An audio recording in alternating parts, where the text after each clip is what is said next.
Greetings, urban farmers, gardeners, and healthy food visionaries. Farmer Greg here, and welcome to the 360th episode of the Urban Farm Podcast, where every day we work together to educate and inspire you to become part of your food revolution.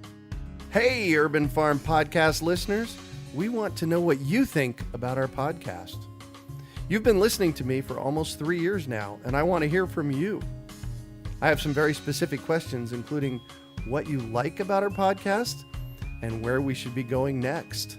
The important part is, I really want your opinion. I'm looking to connect with 50 listeners from no more than 10 minutes who are willing to share your thoughts. It's simple to sign up. Go to urbanfarm.org and look at the top menu. Sign up there. I look forward to chatting.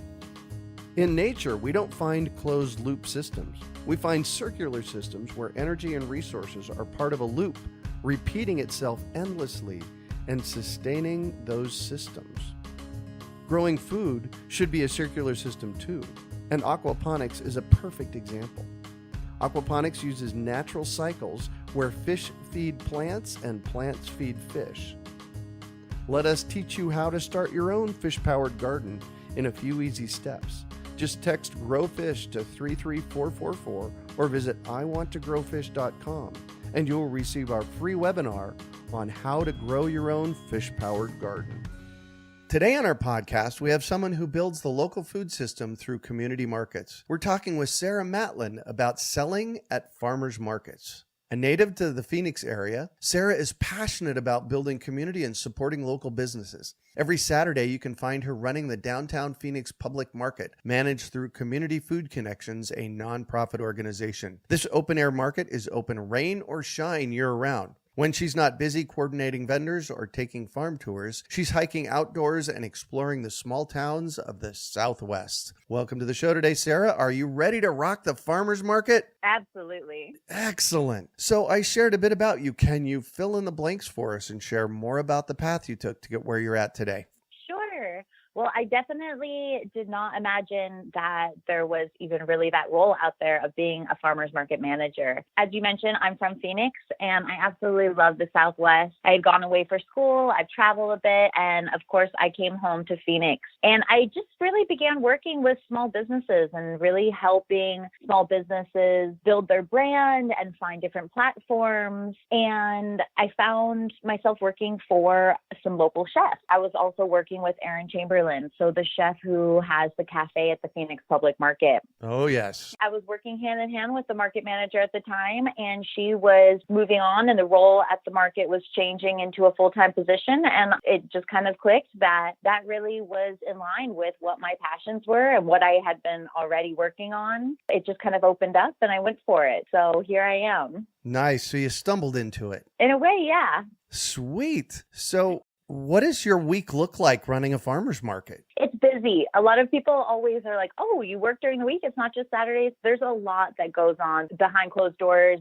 the operations of the market. So I'm lucky enough to be the only full-time employee for our organization under Community Food Connections. So behind the scenes, I'm running all of the operations, permitting, communications. It's definitely coordinating with a lot of different people, from talking to our vendors about what's going to be coming up this Saturday to coordinating next season's events and programs with all of our workshop partners and community players, to getting the word out and talking to our local community about the market and making sure people know what's happening and getting them out to shop. It's a lot of communication, which is actually what I studied in school, and it really fits right into what I do behind the scenes. Sweet. Can you tell us about the history of the Phoenix Public Market? Because it's been there a while. Yeah. So I came on with the market only 3 years ago, but the market has a long-standing past in downtown Phoenix. So about 15 years ago, it was a vision of a very passionate and wonderful woman, Cindy Gentry. And she worked very hard with other community advocates and players to really get a market going in downtown Phoenix. She saw the need to create a platform for farmers to bring their produce and for the urban community to have access to fresh produce. So in 2005, they hosted their first markets, and it was actually the first two markets were rainy, and we only had about a dozen vendors. But here we are 13 years later with nearly 100 vendors each week. So we've definitely seen that grow throughout the last 13 years of the market. Wow. Over 100 vendors. Yeah. That's a pretty serious market. It is. It's pretty exciting. So what can people expect on Saturday mornings at the market? Saturday mornings, people can come out, their families, bring their dog, meet friends, come solo. It's really a community event where people can come out and not only can they shop fresh foods, everything from fresh produce that really is traveling. Most of the produce at our market travels less than 50 miles to get to us. Fresh bread, pantry items like jams, pickles, all sorts of delicious locally made food. And then you can also enjoy dining. So coming out for brunch, breakfast, lunch,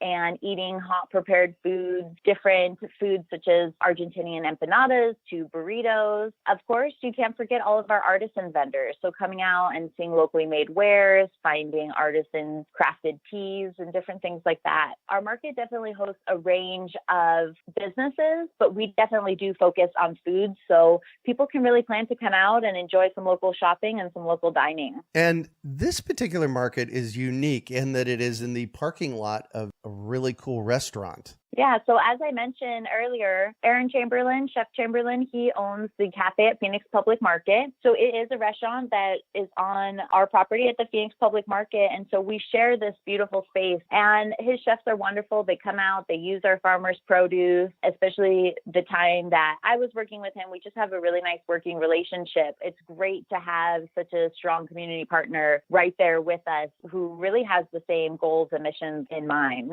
Sweet. And I know Aaron, I've been trying for a couple of years to get him on the podcast, but he is so busy opening cool restaurants. Very busy. Yeah. So if I'm a backyard farmer growing food, how can I get a booth at the market and how can I sell my stuff at your market? And that's pretty standard through most farmers markets, right? The way that system works? I would imagine for the most part, yeah. All right, cool. So what I'm really curious about is how does someone go about selling their wares at a farmer's market? It's got to be pretty straightforward. And if I have extra, citrus during the part of the year, is there a way to get that marketed? So how do I plug into a farmer's market and how do I plug into your farmer's market? For businesses who are looking to join our market, really, it's a pretty straightforward process. Going on our website, finding our application, all the details are on there. And that's really how to get the ball rolling on that. As I mentioned, we really look for food, local food products. We're really trying to support our local food system. So that's always a perk. And then, of course, the biggest thing for us is local products. If you have a dish or product that you're making, we love to see that you're using local ingredients in those products. Now, for farmers, there's a few different options. Obviously, a farmer's market is all about the farmers. And we really try and support a wide range of farmers. So some of our growers grow on thousands and thousands of acres all over the state. And some of our growers are growing in their front and backyards and coming out every Saturday and bringing their excess produce. So we really love to support that range of growers, especially being in the heart of downtown. We really want to encourage more and more urban agriculturalists to really get serious and get involved about growing food for our community. And the way that we can support them is by giving that platform for them to sell that extra produce. So we have a few options. Growers who think that they can support food space each week are welcome to apply. And as I said, we always look out for those people. That's what our market's all about. And then also growers who might just have an excess, even citrus trees in the winter, or maybe just some extra produce from time to time. We work with a wonderful group, Community Exchange Table. And Community Exchange Table is a cooperative table for small growers who might not be able to run a booth weekly, but do want to be able to sell at a farmer's market. And so that's another great option for local growers. I've seen that community booth. It looks like a great resource. It really is. Yeah, especially for those of us that maybe 3 times a year have a little bit of excess. Exactly. One of the things that I noticed when I was in college and running a booth at a farmer's market was that if I wasn't there every week, it significantly impacted my sales. So can you speak to consistently being there if you're going to have a booth at a market? Absolutely. Most of our vendors are extremely dedicated and they are there week after week. And that's really what it takes at a farmer's market. As consumers on the opposite side, we can understand, we plan our grocery list. We think about what we want to enjoy for brunch, what gets us out to the market. So we show up and we really want to be able to find those items and shop them. Now, from time to time, we understand people, have things come up, get sick, can't make it. But for the most part, our vendors are really consistent and are there every week. And like you said, that really attributes to their success and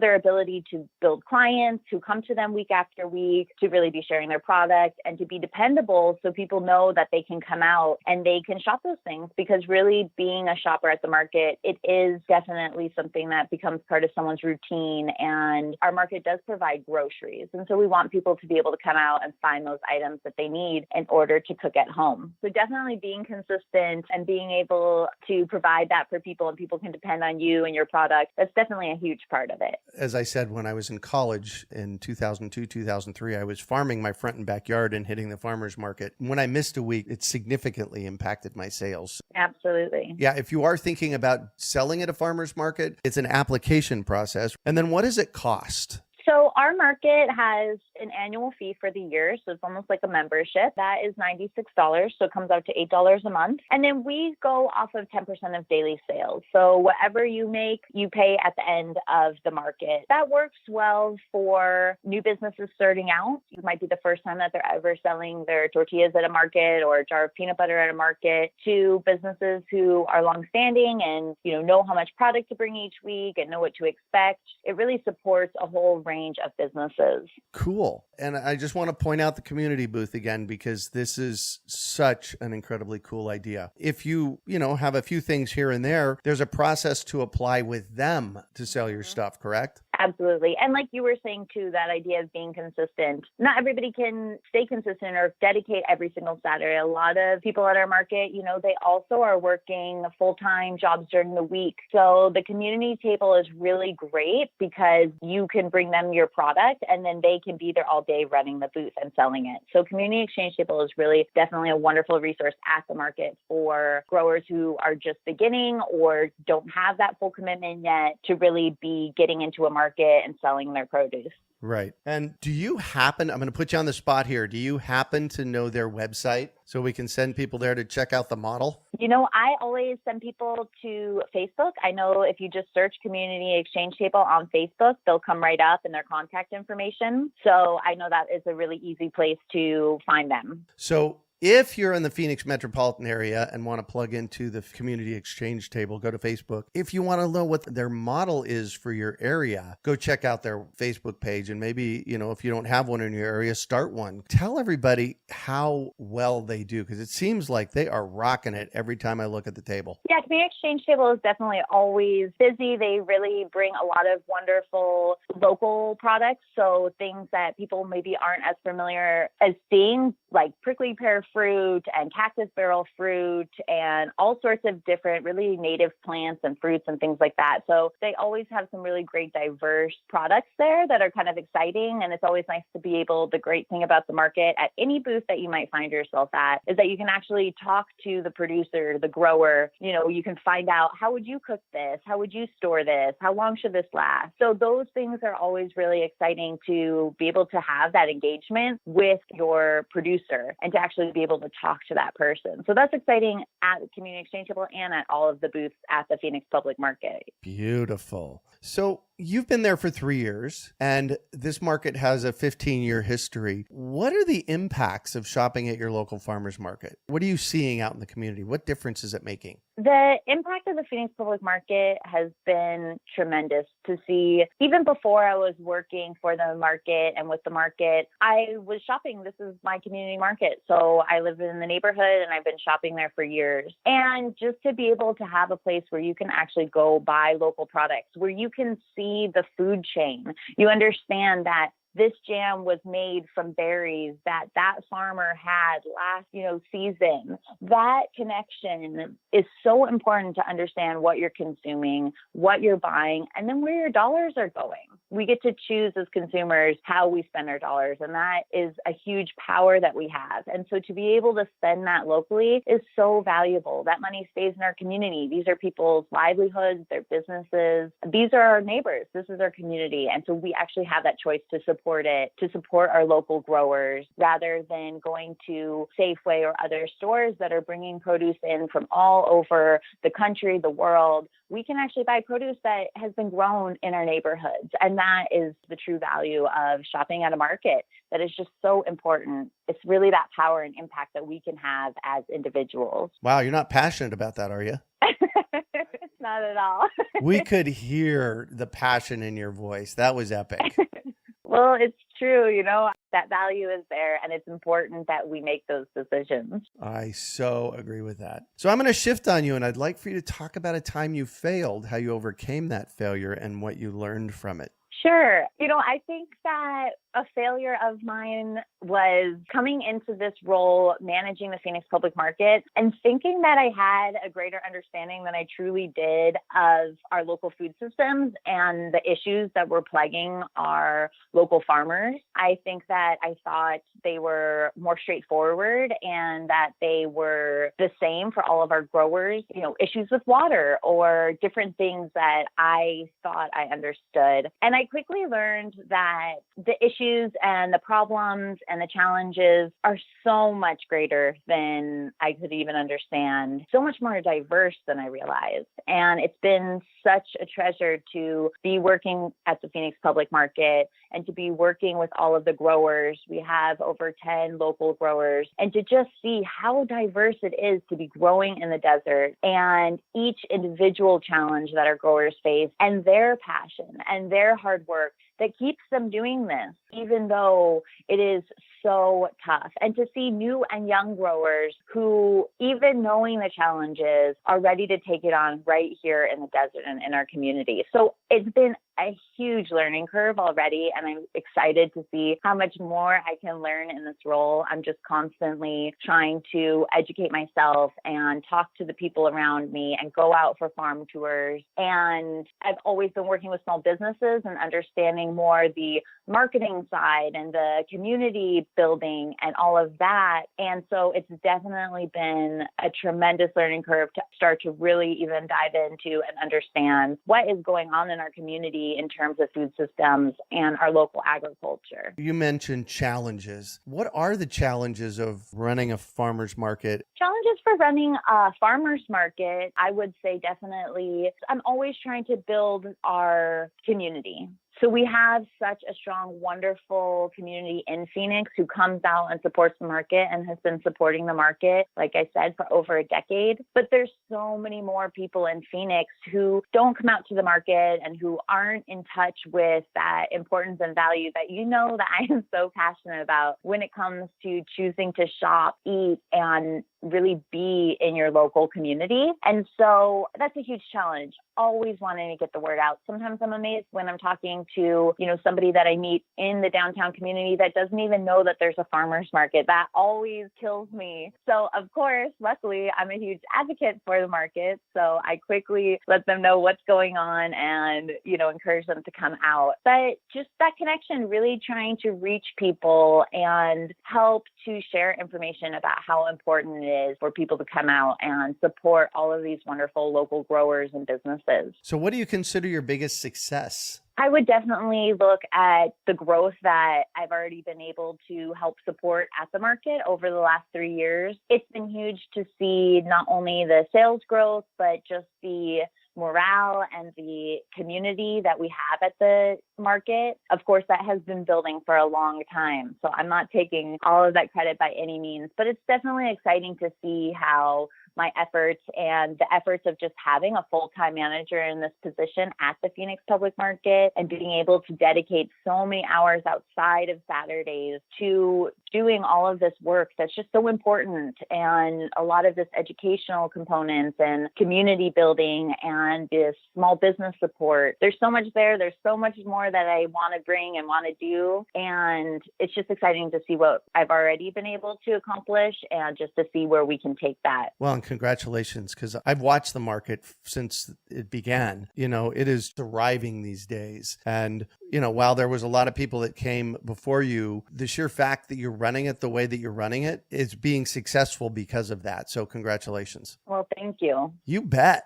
So what drives you? People and community, absolutely. My community, our community. I love people. I love all different people. I love people of all shapes, sizes, and everything. I just love that that's my job. I get to work with so many different people from so many different backgrounds, and I get to learn so much from every person. I get to see and experience hundreds of different businesses that are right here in our local community, and everybody brings something different to the table. Sometimes it's juggling different personalities and that kind of thing, but I absolutely just love people. And so that definitely drives me. It drives me in my work. It drives me in my past jobs and just also in my personal life. I absolutely love people. And so that's why I'm extremely passionate about what I do. And I absolutely enjoy the work that I get to do at the Phoenix Public Market. Sweet. So if you could recommend one book for our listeners, what would it be and why?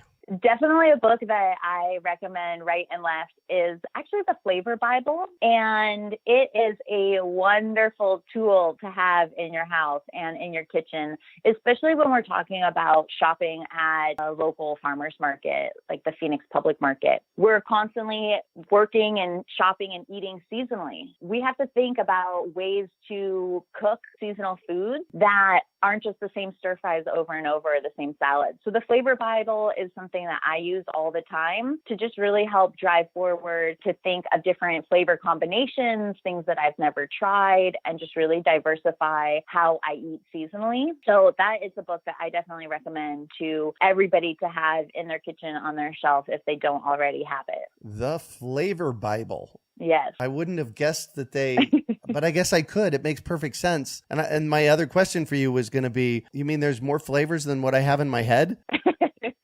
I personally am a vegetarian, and I have the Vegetarian Flavor Bible, and really I use it every single week to just get inspired about, okay, radishes are in season. What else can I do with radishes than what I've been doing? It's the different combinations, things that I would have never thought of. So it's a really fun book, especially when we're talking about eating seasonally and shopping at the Phoenix Public Market. It's the perfect tool. Sounds tasty to me. So what one final piece of advice do you have for our listeners? Shop local. Think local. Definitely, even at our market, we're really striving to make sure that our farmers are bringing local produce, that our vendors are using local products in their products. We are really trying to educate our consumers on what that means and what they're seeing and what they're shopping and what they're eating, even at your local farmer's market. It's important to ask questions and to really understand what you're buying and what you're choosing. And so I know at the market, at the Phoenix Public Market, we've been developing these badges for different vendors who do use locally sourced ingredients, badges to highlight our growers and who is organic and things like that, just to help consumers to make those decisions easier, even when they're at the market. But understanding that value of shopping local and what it means to spend an extra dollar on something because you're actually getting more value for your product. So really just shopping local and all of that and how it really supports our community. It's just so important. Oh, big time. Yes. Well, thank you so much for joining us on the show today, Sara. Thank you so much for having me. I always love to talk to you. Well, thanks. So how can our listeners get a hold of you? Absolutely. Well, they can definitely find us every Saturday in the heart of downtown Phoenix at the Phoenix Public Market. So that's Central Avenue and Pierce Street. And then they can also find any details about us. They can find out how to apply to our market. They can see who our current vendors are on our website, which is phxpublicmarket.com. They can definitely follow us on social media. So they can find us at PHX Public Market on Twitter, Facebook, and Instagram. Beautiful. You can find show notes from today's podcast at urbanfarm.org/PHX Public Market. We are your urban farming resource. You can find our podcast on iTunes, Google Play, Stitcher, and iHeartRadio. Also visit urbanfarm.org to find articles, podcasts, webinars, courses, and more. Well, that's it for today. Thanks for joining us on the Urban Farm Podcast. Hey, Urban Farm Podcast listeners. We want to know what you think about our podcast. You've been listening to me for almost 3 years now, and I want to hear from you. I have some very specific questions, including what you like about our podcast and where we should be going next. The important part is, I really want your opinion. I'm looking to connect with 50 listeners from no more than 10 minutes who are willing to share your thoughts. It's simple to sign up. Go to urbanfarm.org and look at the top menu. Sign up there. I look forward to chatting. Do you want to save money at the grocery store, eat more organic whole foods, cultivate food security, and feel more connected to the earth? If so, then growing your own food is a no-brainer. You wouldn't believe how many people come to me claiming that they can't grow their own food. They think they don't have enough space, that they're too busy, or that they simply don't have what it takes. Perhaps you've fallen for one of these gardening myths. If you think you can't grow food, or if you think the only food you have access to is what you buy at the grocery store, I have a life-changing webinar that you need to see. It's free and will help you unearth your inner gardener. I've helped thousands of people just like you learn to grow their own food. And I'm speaking from my own experience when I say that with the right knowledge in place, there is no such thing as a brown thumb. With this free webinar, you can begin making your garden dreams come true and start growing delicious, nutritious food for your family. Just text GARDEN to 44222 or go to iwanttogarden.com and you will receive our free webinar about the 7 key factors you need to know to grow your own food. Remember, that's GARDEN to 44222 or iwanttogarden.com. We hope you enjoyed today's episode of the Urban Farm Podcast. Remember to listen for tips, advice, and resources to help you on your journey with urban farming. You can find us on the web at urbanfarm.org or send us an email to podcast@urbanfarm.org. In the words of Vincent van Gogh, great things are done by a series of small things brought together. Be encouraged that with each lesson learned and skill developed, you are one step closer in the direction of your dreams.